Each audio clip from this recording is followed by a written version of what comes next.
ঢাকা বিশ্ববিদ্যালয়, জাহাঙ্গীরনগর বিশ্ববিদ্যালয়, এরপর চট্টগ্রাম বিশ্ববিদ্যালয়, তিনটি বিশ্ববিদ্যালয়ের ছাত্র সংসদ নির্বাচনেই ছাত্র শিবির ভূমিধস বিজয় পেয়েছে।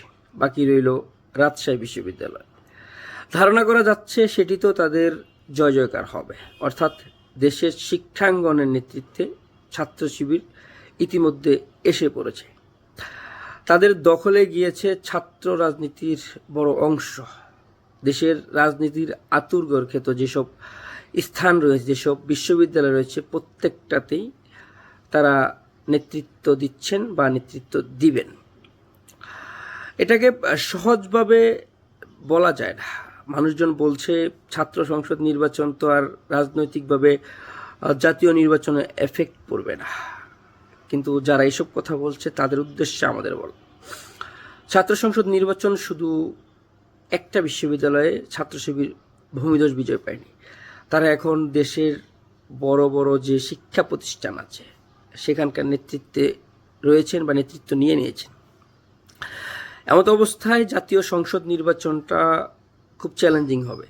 এভাবেই হাসি ঠাট্টার মধ্যে আমরা বলতে থাকবো এটা কোনো বিষয় না, জাতীয় নির্বাচনের ধারা ভিন্ন, জাতীয় নির্বাচনের পদ্ধতি ভিন্ন, জাতীয় নির্বাচনের ভোটের পরিধি ভিন্ন, কিন্তু দিন শেষে এভাবেই কিন্তু হাসি ঠাট্টার মধ্যে নেতৃত্বে পরিবর্তন আসবেও। এটা অনেকে প্রত্যাশাই করতে পারেনি। 5 আগস্ট আগে এবং 5 আগস্ট পরের মুহূর্তটা এরা প্রত্যাশাই করেছিল না, কিন্তু তাদের ঘাঁটি, তাদের যে দক্ষতা, সেটা ইতিমধ্যে তারা প্রমাণ দিয়েছেন। জাতীয় নির্বাচনে এভাবেই যদি ছেলে খেলা করা হয় তাদের হাতেই বলা চলে নেতৃত্ব আসবে। যদিও সেটা সম্ভব না, আমরা আন্দাজ করতে পারি এভাবে যদি নির্বাচন অনুষ্ঠিত হয় এবং এভাবেই যদি তারা এগিয়ে যায় তাহলে নেতৃত্বে বড় ধরনের পরিবর্তন আসবে। আমরা যেটা প্রত্যাশা করতে পারছি না, কিন্তু আমাদের দেশে এখন একটা হাইপ আছে। জামাত শিবির বা জামাত ইসলাম আগামী জাতীয় সংসদ নির্বাচনের সরকার গঠন করবে এমন একটা হাইপ আছে।